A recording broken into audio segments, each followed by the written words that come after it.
Hi, Dad. It's Johnny. I know you're probably lonely in the nursing home, so I'm going to start reading you a book called The Hobbit by J.R. Tolkien. And I'm going to read you a chapter. I'm going to try to read you a chapter every night and then send you the video. So, this book is called The Hobbit by J.R.R. Tolkien. And the first chapter is called An Unexpected Party. Chapter 1. An Unexpected Party. In a hole in the ground there lived a hobbit. Not a nasty, dirty, wet hole, filled with the ends of worms or an oozy smell, nor yet a dry, bare, sandy hole, with nothing in it to sit down on or to eat. It was a hobbit hole, and that means comfort. It had a perfectly round door, like a porthole, painted green, with a shiny yellow brass knob in the exact middle. The door opened onto a tube-shaped hall, like a tunnel, a very comfortable tunnel without smoke, with paneled walls and floors, tiled and carpeted, provided with polished chairs, and lots of pegs for hats and coats. The hobbit was fond of visitors. The tunnel wound on and on, going fairly but not quite straight into the side of the hill, as all the people for many miles round called it, and many little doors opened out of it, first on one side and then on another. No going upstairs for the hobbit. Bedrooms, bathrooms, cellars, pantries, lots of these. Wardrobes, he had whole rooms devoted to clothes. Kitchens, dining rooms, all were on the same floor, and indeed on the same passage. The best rooms were all on the left-hand side, going in, for these were the only ones that have windows, deep-set, round windows, looking over his garden and meadows beyond, sloping down to the river. This hobbit was a very well-to-do hobbit, and his name was Baggins. The Bagginses had lived in the neighborhood of the hill for time out of mind. The Bagginses had lived in the neighborhood of the hill for time out of mind, and people considered them very respectable, not only because most of them were rich, but also because they never had any adventures or did anything unexpected. You could tell what a Baggins would say on any question without bothering to ask him. This is a story of how a Baggins had an adventure, and found himself doing and saying things altogether unexpected.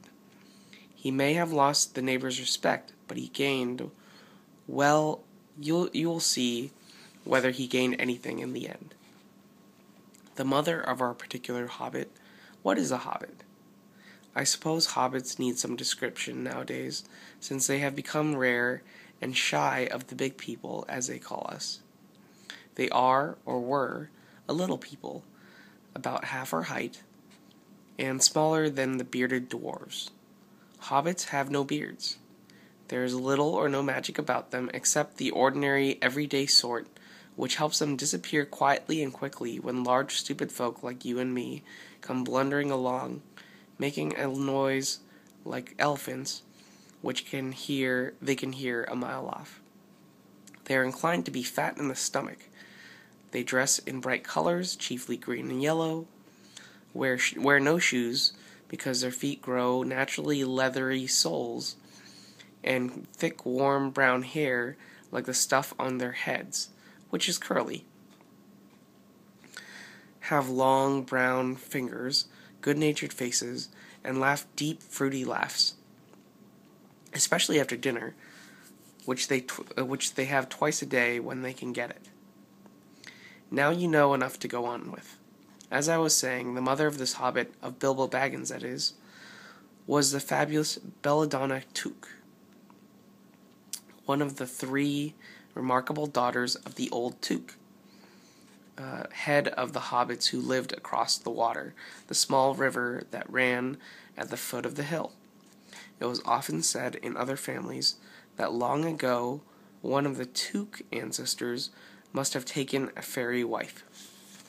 That was, of course, absurd, but certainly there was still something not entirely hobbit-like about them, and once in a while members of the Took clan would go and have adventures.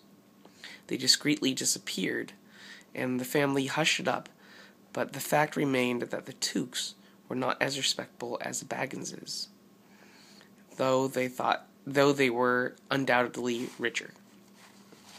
Not that Belladonna Took ever had any adventures after she became Mrs. Bungo Baggins.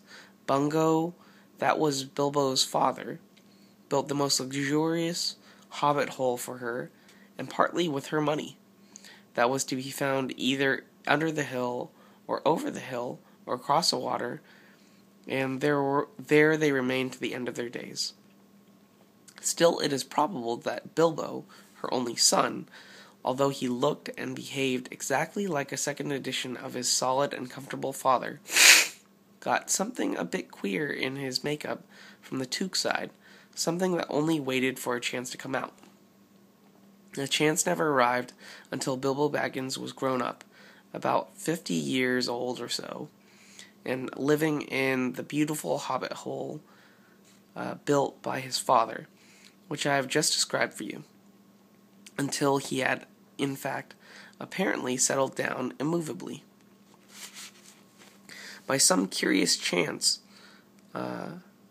one morning long ago in the quiet of the world, when there was less noise and more green, and the hobbits were still numerous and prosperous, and Bilbo Baggins was standing at his door after breakfast, smoking an enormous long wooden pipe that reached nearly down to his woolly toes, neatly brushed, Gandalf came by.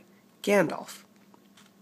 If you had heard only a quarter of what I have heard about him, and I have only heard very little of all there is to hear, you would be prepared for any sort of remarkable tale. Tales and adventures sprouted up all over the place, wherever he went, in the most extraordinary fashion. He had not been down that way under the hill for ages and ages, not since his friend the old Took died, in fact, and the hobbits had almost forgotten what he looked like. He had been away over the hill and across the water on business of his own, since they were all small hobbit boys and hobbit girls. All that the unsuspecting Bilbo saw that morning was an old man with a staff. He had a tall pointed blue hat, a long gray coat, a silver scarf over which a white beard hung down below his waist, and immense black boots. "Good morning," said Bilbo, and he meant it. The sun was shining, and the grass was very green, but Gandalf looked at him from under long bushy eyebrows that stuck out farther than the brim of his shady hat. "What do you mean?" he said. "Do you wish me a good morning, or mean that it is a good morning whether I want it or not, or that you feel good this morning, or that it is a morning to be good on?"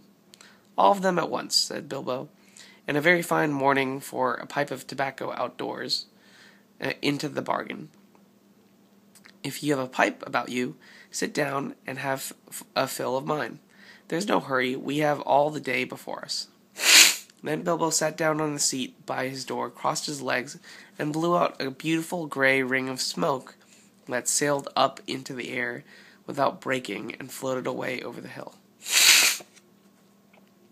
"Very pretty," said Gandalf, "but I have no time to blow smoke rings this morning.